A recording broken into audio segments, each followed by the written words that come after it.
Alright guys, I'm going to make a quick video for you and those who are hopefully profiting from stocks, options, and dividends. And a lot of you guys have probably got questions about what am I going to owe or how do I pay my taxes. Well, here's the thing that you have to understand. When you profit on stocks, it only is by your net capital gains, meaning this. If you was to sell a stock and you was to make $20,000 and then you was to lose $10,000 on another one, guess what you would do? You would take the difference, and this is what you would owe. Only the $10,000. So once again, if you profit $20,000, lose $10,000 on another, you only owe taxes on the $10,000 net profit. Okay?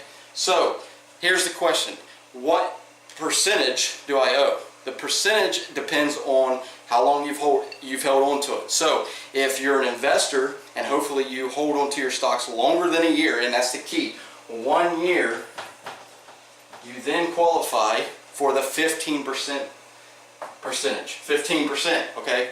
So you would only owe 15% if you hold on to a stock longer than a year. And now that year can be September to September, December to December. It doesn't matter as long as it's 365 days or more. So if you hold on to your stock and then you decide to sell it after the year, you only owe 15%. But what happens when you decide to sell it before the 1 year? Guess what? Then it goes on your normalized income tax. So if you're at a 22% and you pay 22% on your taxes on your personal side or your business side, well, let's back up. Let's just say your ordinary income tax bracket for your personal side. You would then owe 22%. If you're at a 25% tax bracket, then you'll owe 25% on that stock profit. Okay, so on stock options, they're treated the same way as stocks. If you hold on to them for more than a year, they're only 15%. If you hold on to them for less than a year, you trade in and out of them, then you're taxed by your normalized income.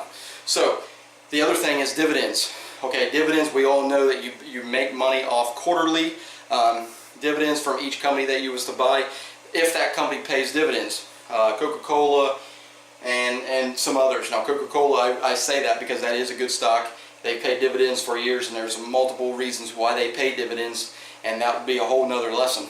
But dividends are treated as 15%. Okay, so every quarter that you make profit, you have to adjust for that 15% that you'll owe on taxes.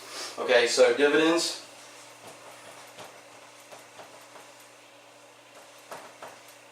are 15%.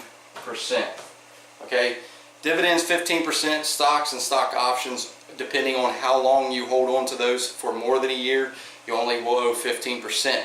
If you hold on to them less than a year, then guess what? It's off your normalized income. So it's better to hold off selling your stocks at least a year or more out. Okay, so that's for tax purposes. Now there is a thing called 429 status. As a trader, you treat that like a business. So you can actually have an LLC, and then you was to basically itemize your deductions. Any courses that you may take, books that you buy, events that you attend, you can deduct that from your net profit over here on your stocks. Okay, otherwise you cannot do that. You can only do profit and loss from stocks.